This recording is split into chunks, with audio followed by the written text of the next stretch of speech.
여러분, 우리 하나님은 권위적이지 않으시죠? 만일에 하나님이 권위적이시라면 독생자 예수 그리스도가 벌거벗겨진 채로 우리의 죄를 대속하기 위해서 십자가에서 처절하게 죽임당하시는 일은 절대로 허락하지 않으셨을 것입니다. 하나님은 강제적이지 않으시죠. 하나님께서 강제적이었다면 진작에 우리들은 이빨이 다 빠지고 허리가 부서졌을 것입니다. 하나님은 권위적이지 않으시고 강제적이지 않으신 대신에 우리에게 완전한 자유의지를 주셨어요. 이게 하나님의 딜레마이고 고통이고 아름다움이죠. 그러니까 하나님은 강제하지 않으시고 강요하지 않으시고 그리고 권위적이지 않으시고 대신 우리가 스스로 결정할 수 있는 완전한 자유의지를 주셨어요. 그러니까 하나님은 우리가 하나님께로 돌이키기를 매우 갈망하고 원하시지만 절대 강압적으로 강제하거나 강요하지 않으십니다. 기다리시죠. 하나님의 사랑의 이야기가 우리에게 말을 걸어 우리의 심령에 새로운 역사를 일으키기까지 기다리시죠. 그래서 엄밀히 말해서 우리가 가끔 간증자들을 통해서 하나님이 치셔서 이런 말은 사실 엄밀히 말하면 성립하지 않는 말입니다. 스스로 깨달을 수 없는 나에게 어떤 계기를 통해서 깨닫는 은혜를 주셨다, 이렇게 말하는 게 합당한 표현이겠죠. 따라서 여러분, 사람들로 하여금, 우리로 하여금 하나님께 순종하게 하는 힘은 하나님의 명령이 아니라 하나님의 사랑입니다. 그리고 그 명령조차 사실은 사랑이죠. 자, 우리 모두에게 굉장히 버거운 이야기를 하려고 해요. 그렇지만 그것 외에는 길이 없고 그것이 얼마나 영광스러운지를 주님께서 알게 하시기 위해서 끝없이 우리에게 이 방법으로 우리를 초대하고 계시는 것입니다. 여러분, 그래서요, 우리가 하나님에 대한 우리의 순종이 시작되는 시점은 언제인가 하면 세상의 아픔과 세상의 분열로 고통과 슬픔을 느끼시는 하나님의 사랑을 우리가 알기 시작할 때 비로소 우리들의 사랑이, 순종이 시작되는 것입니다. 그때 비로소 세상의 고통과 세상의 아픔과 세상의 분열의 이 처절한 현실에 대한 하나님의 고통, 하나님의 슬픔, 이 하나님의 그 사랑 깊은 이야기를 우리가 알기 시작하면서 비로소 우리들의 순종이 시작되는 것이죠. 그런 의미에서 우리가 홍수심판 이야기를 다음 주까지 생각해 볼 텐데, 홍수심판을 우리는 하나님의 분노가 아니라 하나님의 고통에 관한 이야기로 이해해야 됩니다. 홍수심판은 하나님의 분노가 아니에요. 하나님의 고통의 이야기죠. 여러분, 홍수심판의 이유가 뭐라고 그랬어요? 지난주에 살펴봤듯이 사람이 사람 이상이고자 하는, 에덴 동산에서 뱀이, 사탄이 사람에게 유혹했던 것처럼 하나님처럼 될 거야 라고 하는 바로 그것. 그래서 사람이 사람 이상이 되고자 하는, 하나님처럼 되고자 하는, 하나님 자리에 앉고자 하는 바로 그것이 이제 홍수 심판의 이유가 분명하다고 말씀을 드렸습니다. 에덴에서 시작됐고 바벨탑에서 다시 한번 확정됐죠. 이 탑을 쌓아서 하늘에까지 닿게 하자, 하나님을 능가하자, 그 말이죠. 지금도 우리들은 인류의 어떤 무한한 가능성이라고 하는 매우 듣기 좋은 구호, 인류의 무한한 가능성이라는 매우 듣기 좋은 구호 아래 끝없이 신적인 존재성에 도전하고 있죠. 그래서 이 신적 존재성에 도전하고 있는 시도는 극적으로 발전할수록 자기 파괴적 속성을 극적으로 강화시키죠. 여러분, 하나님은 사람에게 어마어마한 가능성을 주셨죠. 엄청난 가능성을 주셨죠. 그러나 피조물이에요.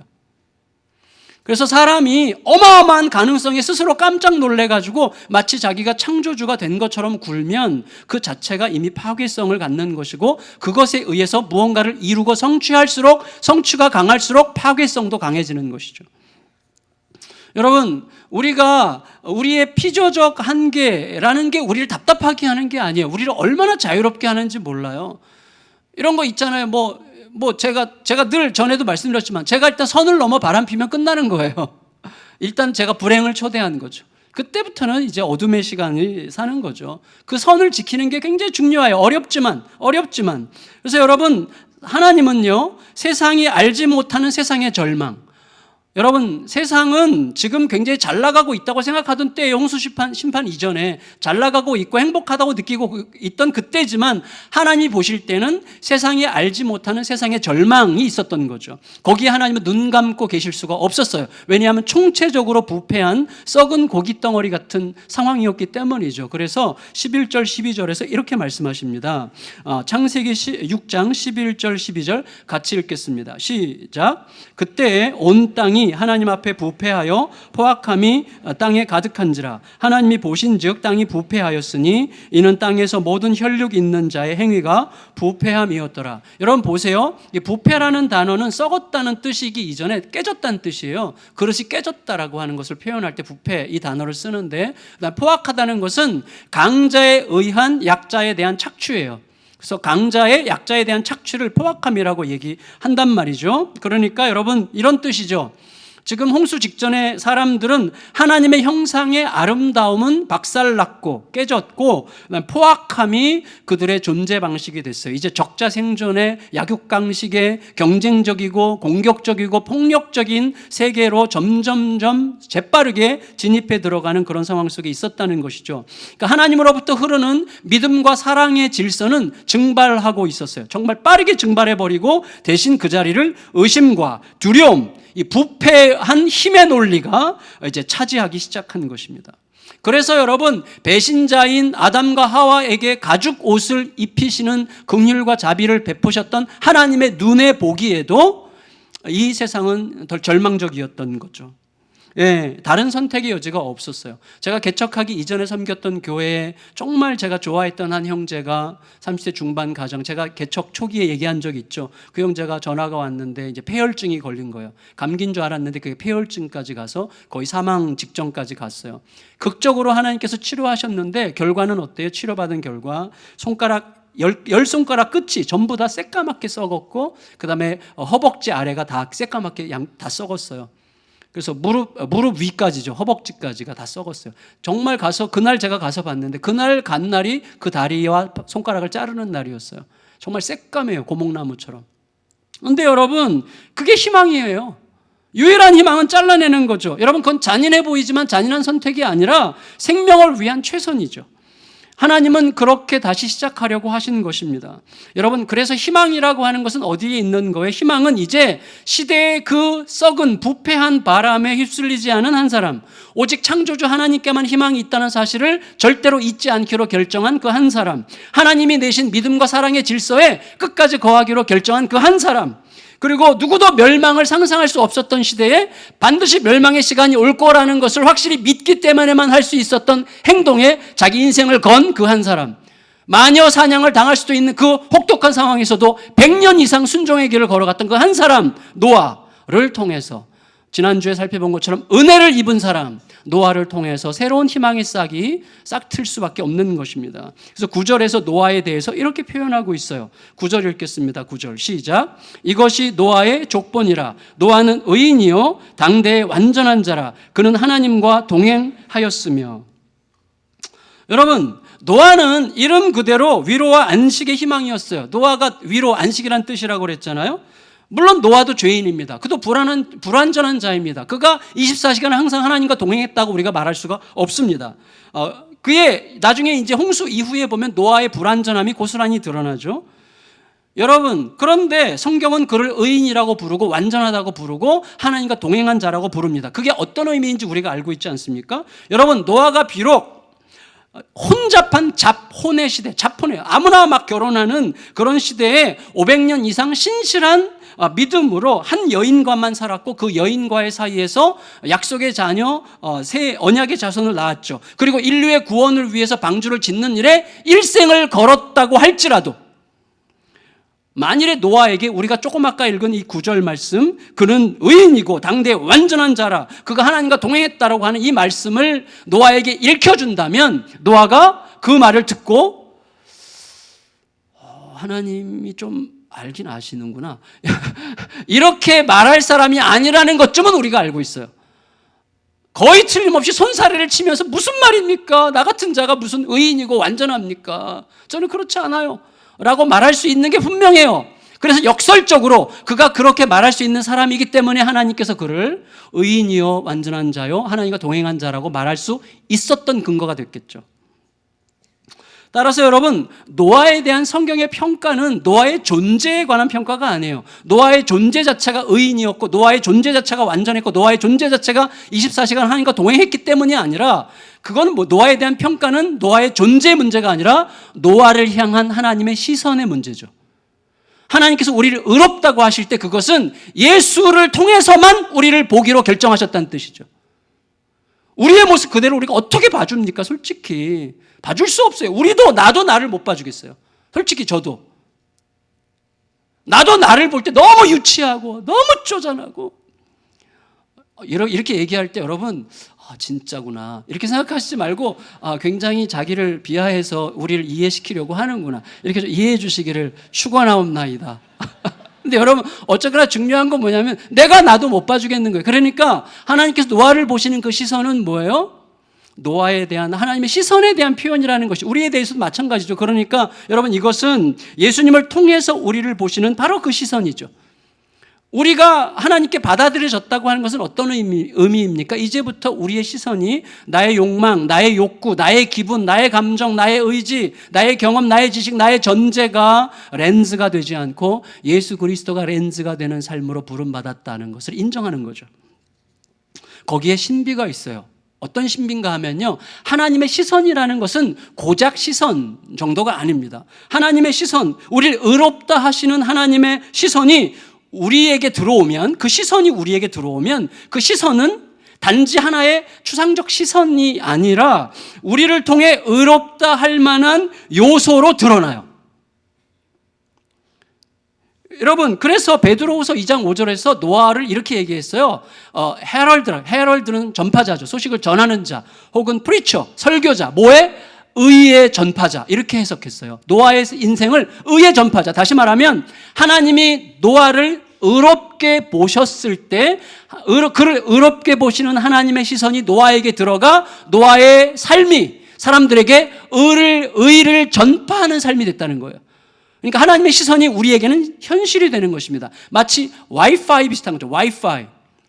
저도 최근에 알았는데 와이파이가 무슨 뜻이에요? 그 뜻이죠. 속으로 다 대답하셨는데 와이어리스죠. 와이어리스, 무선. 와이어리스고 파이는 놀랍게 제가 깜짝 놀랐어요. 이 단어 때문에.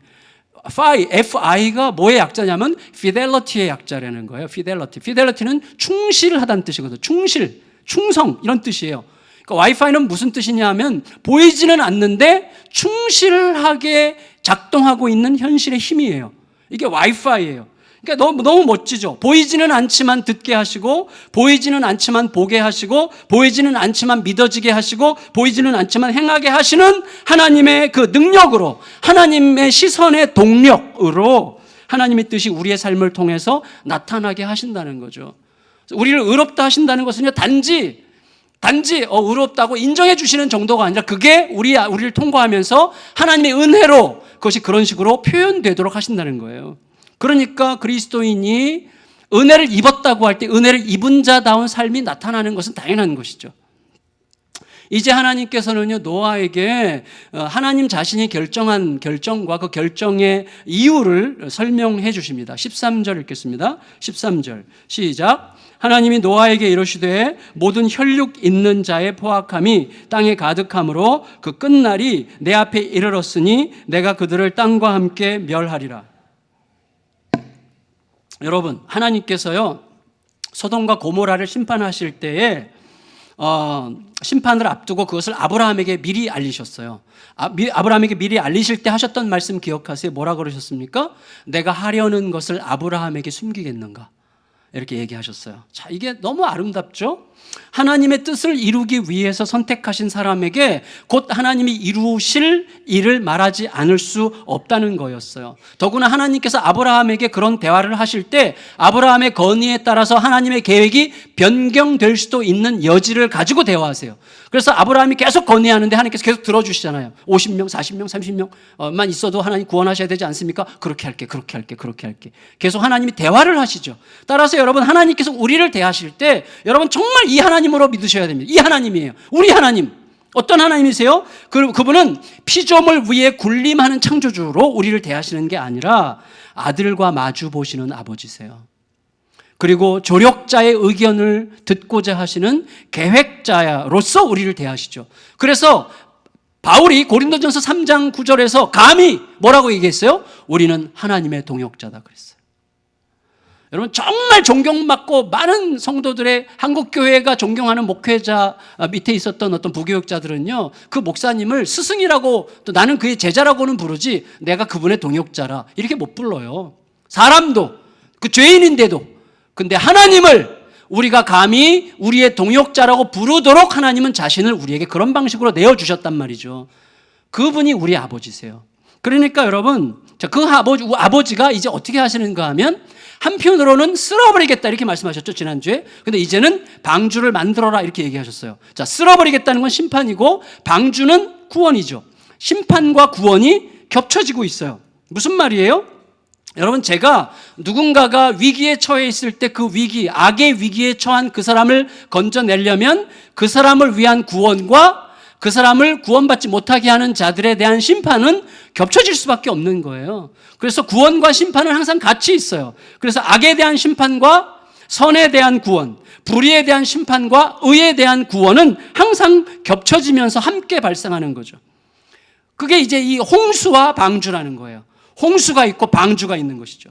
여러분 이 방주는 뭐예요? 홍수는 심판이죠 당연히. 방주는 이 테바라고 하는 이 단어는 상자는 뜻이에요. 상자. 이 단어가 언제 딱 한 번 더 쓰였는데 언제 쓰였는가 하면 모세가 나일강에 던져질 때 모세를 담았던 갈대 상자, 이게 테바, 영어로는 아크라고 그러죠. 아크. 방주인데 여러분 따라서 이 방주, 노아의 방주는 뭐예요? 심판의 강물에 던져진 물에 뜬 구원의 상자예요. 심판의 강물이 있고 물에 뜨는 구원의 상자가 있는 거예요. 이게 심판과 구원이 오버랩되는 것이죠. 여러분 이게 굉장히 중요해요. 뭐냐면 자, 자녀들이 잘못했을 때 여러분은 어떻게 하십니까? 자녀들이 잘못했을 때, 징글징글하게 잘못했을 때, 여러분 제가 이렇게 말할 때 저희 막내딸을 상상하지 마시기 바라요. 저희 막내딸만 지금 저랑 같이 살고 있기 때문에 저희 둘째도 그랬고 첫째도 약간 비슷했는데, 자, 자녀들이 잘못했을 때 저는 대체로 굉장히 힘들게 용서해요. 용서가 너무 힘들어요. 정말 용서하는 게 힘들어요. 정말 지긋지긋하게 말을 안 들을 때. 그런데 용서하고 또 용서하다 보면 정말 속으로 화가 나면서 인연이 정말 아빠를 이용해 먹는 것 같아요. 그런 마음이 들죠. 그래서 너무 화가 나서 종말을 구하고 싶을 때가 있어요. 예. 그래서 야 당장 나가.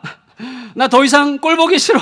이렇게 종말을 구하고 싶을 때가 생기는데, 그렇지만 그 순간에도 내가 결코 그 아이를 버릴 수 없다는 사실을 잘 알고 있습니다.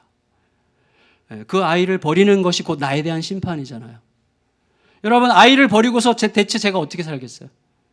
따라서 여러분 저는 아이에게 최종적인 선고를 내리고 싶은 순간에도 구원의 길을 예배할 수밖에 없는 거예요. 이게 모든 아비들의 어미들의 고통이고 영광이에요. 이걸 영광이라고 말하는 게 너무나 안타깝지만 너무 이가 갈리는 영광이지만 그러나 이게 영광이에요. 버릴 수 없는 그 사랑. 하나님이 그 영광을 우리에게 가르쳐 주셨어요. 그 고통의 아름다움이죠. 고통의 아름다움. 여러분 하나님의 아름다우심을 반사하게 하신 거예요. 하나님은요 다 멸하실 거다. 그렇지만 방주 만들어라 이렇게 말하실 수밖에 없는 거죠. 그렇게 말씀하시는 하나님은 우리 아버지신 거죠. 따라서 여러분 해석에 상당히 어려움이 있기는 하지만, 어려운 난해 구절이지만 우리는 베드로전서 3장 18절로 20절에서 우리 아버지의 사랑을 이렇게 느낄 수가 있어요. 여러분 같이 한번 읽어볼까요? 베드로전서 3장 18절로 20절 시작. 그리스도께서도 단번에 죄를 위하여 죽으사 의인으로서 불의한 자를 대신하셨으니 이는 우리를 하나님 앞으로 인도하려 하심이라. 육체로는 죽임을 당하시고 영으로는 살리심을 받으셨으니 그가 또한 영으로 가서 옥에 있는 영들에게 선포하시니라. 그들은 누구라고요? 그들은 시작. 전에 노아의 날 방주를 준비할 동안 하나님이 오래 참고 기다리실 때에 복종하지 아니하던 자들이라. 여러분 저를 보세요. 이 말씀은 여러 가지로 논란이 있는 말씀이에요.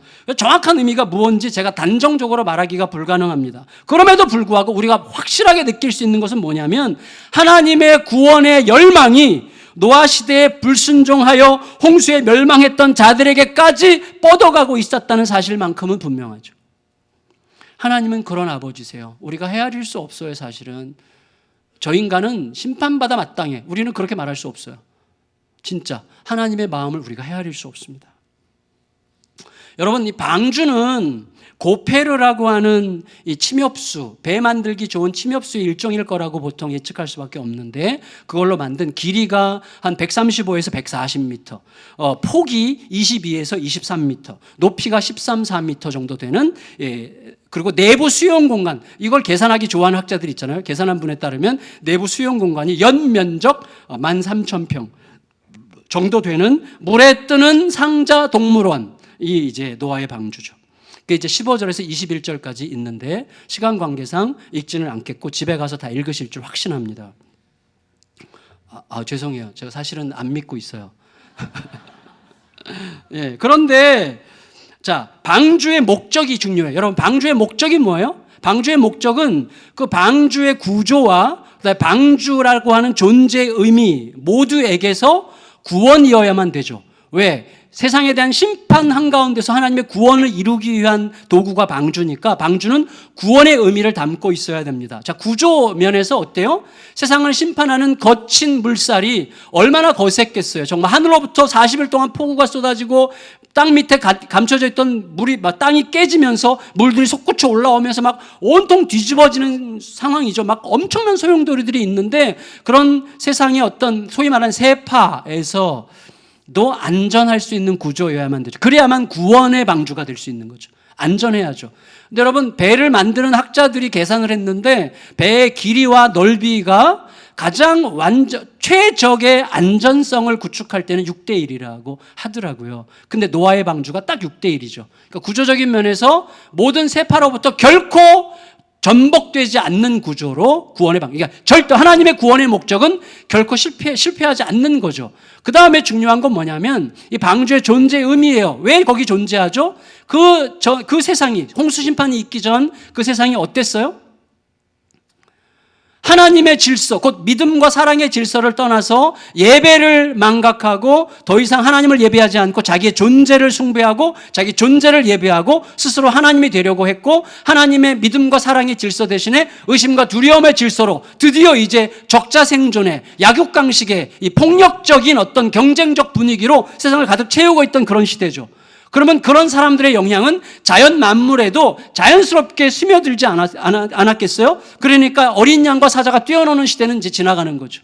양들을 잡아먹기 시작하는 거죠. 그런 으르렁거리는 경쟁적 시대, 서로 긴장하는 그런 시대에 동물들을 전부 다 불러 모았다는 것은 얼마나 많은 긴장이 그 안에 있었겠어요. 방주 안에.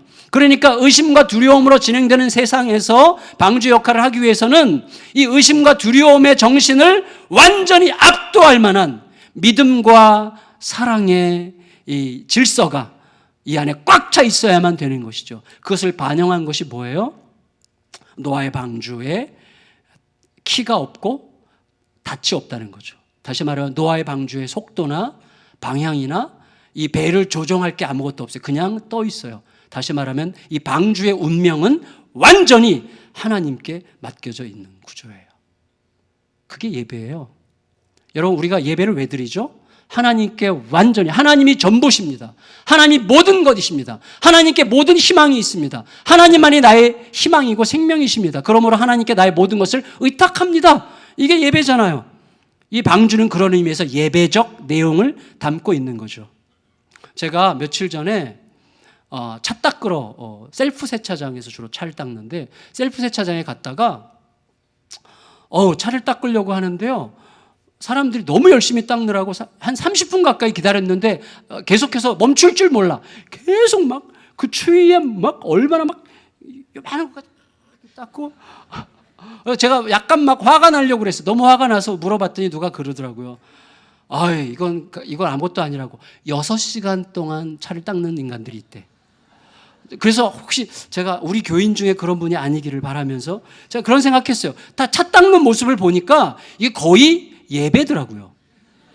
진짜 거의 예배야. 얼마나 정성을 들여서 차를 닦고, 뭐 닦은 다음에 물로 씻고 다시 뭐 거품해서 또 막 기다렸다 닦고, 뭐 요만한 티가 닦고 조금 있으면 비 올 텐데. 하여튼 막 그렇게 난리를 치더라고요. 그래서 제가 알게 됐어요. 와, 이거 예배다. 이거 완전히 예배다. 근데 차에 대해서 제가 지난번에 설명드렸죠. 차는 뭐예요? 우리의 자기중심적 통제 욕구가 가장 완벽하게 표현되는 곳이죠. 속도, 방향, 바람, 공기 모든 것들을 운전대에서 내가 다 조정할 수 있잖아요. 다시 말하면 자동차는 뭐예요? 자기 스스로 통제할 수 있는 세상의 집약이죠. 그래서 차에 그렇게 열광하는 거예요. 그래서 자기 스스로 통제할 수 있는 세상에 대한 집착이 이렇게 큰 거죠. 여러분, 근데 그 세상의 영향을 우리도 받고 있는 거예요. 근데 그 힘으로는 절대로 못 이겨요. 왜? 내 세상을 누가 통제하려고 드는 것을 못 견디고, 누가 끼어드는 걸 못 견디고, 우리 애든지 배우자든지 누구든지 내 인생의 회방꾼이 되는 인간들을 못 견디는 거예요. 그래서 파괴적이 되고 폭력적이 되고 갈라서는 거예요.